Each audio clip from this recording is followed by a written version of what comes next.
নমস্কার, টিএনও নিউজে আপনাদের স্বাগত। আমি এআই নিউজ অ্যাঙ্কার পাখি।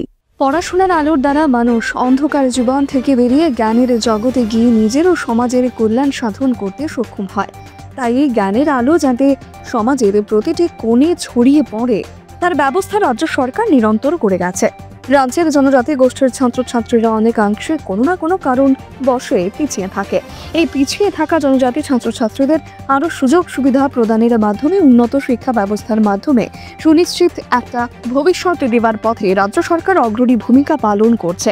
তাই রাজ্য সরকার জনজাতি ছাত্রছাত্রীদের জন্য একলব্য মডেল আবাসিক বিদ্যালয়ের সংখ্যা বর্ধিত করেছে, যা পূর্বে 4টি ছিল আর তা বেড়ে 6টি আবাসিক বিদ্যালয় হয়েছে। স্বাভাবিকভাবেই এই পদক্ষেপে জনজাতি ছাত্রছাত্রীরা উপযুক্ত ও নিরাপদ আশ্রয় পাবে। তার ফলে তারা সহজেই নিজেদের পড়াশোনা এগিয়ে নিয়ে যেতে পারবে।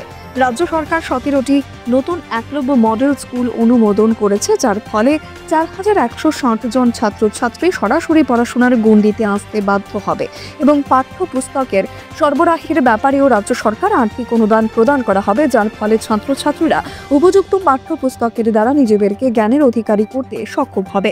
প্রকৃতপক্ষে শিক্ষা প্রদানে যে সমস্ত অন্তরায় ছিল তা দূর করে প্রত্যেক জনজাতির ছাত্রছাত্রীরা নিজেদেরকে শিক্ষিত সমাজের রূপ হিসেবে প্রতিষ্ঠিত করতে পারে, তারই ব্যবস্থা রাজ্য সরকার করেছে।